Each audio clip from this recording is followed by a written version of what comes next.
इसमें हम दो न्यूमेरिकल मेलस लॉ से संबंधित करेंगे। पहला न्यूमेरिकल लेते हैं।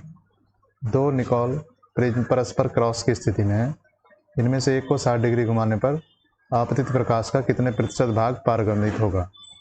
To Nicol prisms are mutually in cross position. One of these is rotated by 60 degree. Calculate the percent of incident light transmitted. तो इस तरीके से है। अगर मैं दोनों एक्स बनाऊं, अगर मैं दोनों एक्सिस बनाता हूं तो इस तरीके से दोनों की एक्सिस 90 डिग्री पर है। ये कह रहे हैं कि one of these is rotated by 60 degree. तो अगर मैं इसे रोटेट कर रहा हूँ, कितना 60 डिग्री रोटेट कर रहा हूँ,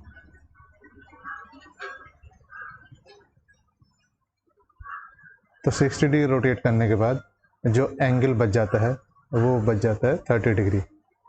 अब देखिए, मान लीजिए यहाँ पर जो एम्पलीट्यूड था कितना था A0, यहाँ एम्पलीट्यूड कितना है A, और यहाँ एम्पलीट्यूड कितना है A'। यहाँ इंटेंसिटी कितनी है, अगर मैं कॉन्स्टेंट्स को 0 मान लूँ तो ये हो जाएगा A0 स्क्वायर।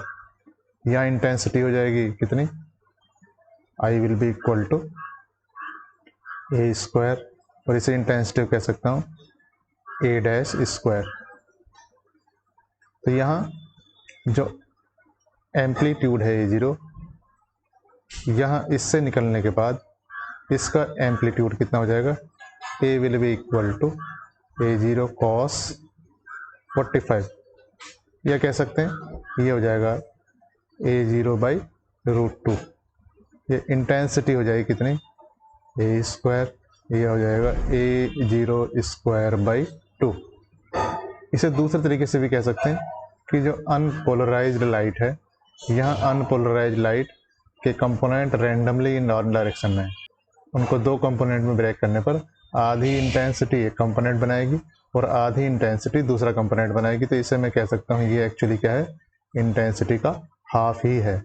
अब इसे यहाँ पर डालते हैं तो यहाँ क्या है, दोनों जो पोलराइड्स हैं या दोनों जो निकोल प्रिज्म हैं, तो यहाँ दोनों निकोल प्रिज्म आपस में 30 डिग्री का एंगल बना रहे हैं। तो मेलस लॉ के हिसाब से A' will be equal to कितना हो जाएगा, A cos 30, ये हो जाएगा A√3/2।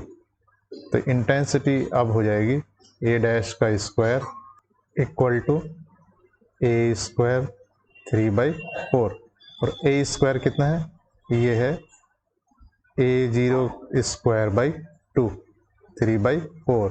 ये हो जाएगा A0 स्क्वायर, और A0 स्क्वायर है I0, तो I' will be equal to I0 3/8। जो ट्रांसमिटेड इंटेंसिटी है वो इनिशियल इंसिडेंट इंटेंसिटी का 3/8 हो जाता है। तो परसेंट ऑफ ट्रांसमिटेड इंटेंसिटी,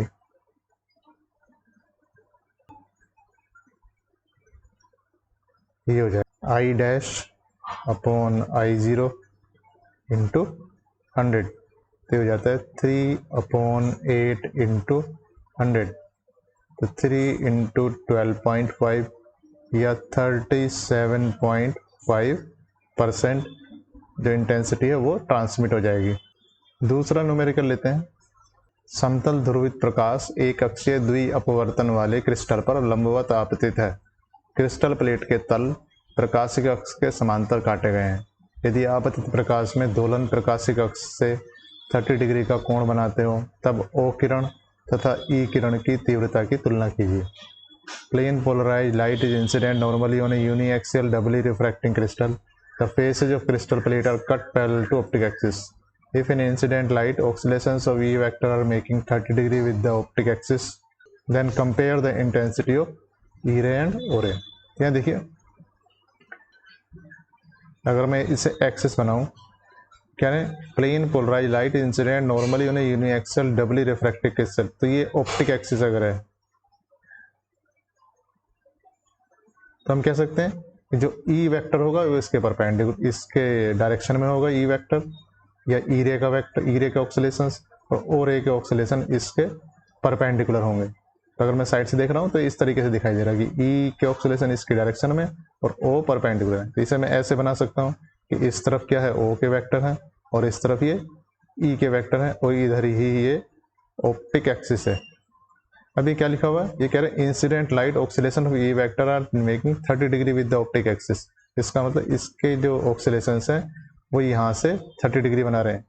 तो इसका मतलब क्या हुआ, जो ई का एम्पलीट्यूड है, या कह सकते हैं amplitude of E equal to कितना हो जाएगा, अगर मैं इसका जो इलेक्ट्रिक फील्ड का एम्पलीट्यूड है उसे ई कह रहा हूँ, तो ये हो जाएगा ई कॉस 30, तो ये हो जाएगा ई कॉस 30 √3/2।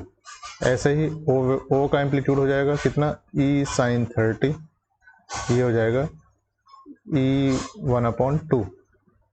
तो क्या निकालना है, compare the intensity of E ray O ray, तो I E upon I O will be equal to a E upon a O का स्क्वायर, या कह सकते हैं होल स्क्वायर। तो ये कितना हुआ, ए ई हुआ ई √3/2 और ये हुआ ट्वाइस अपॉन ई का स्क्वायर, तो ये कितना हुआ √3/1 का स्क्वायर, यह हुआ 3/1। तो I E upon I O intensity of कितना E ray upon intensity of O ray will be equal to 3:1। Thank you.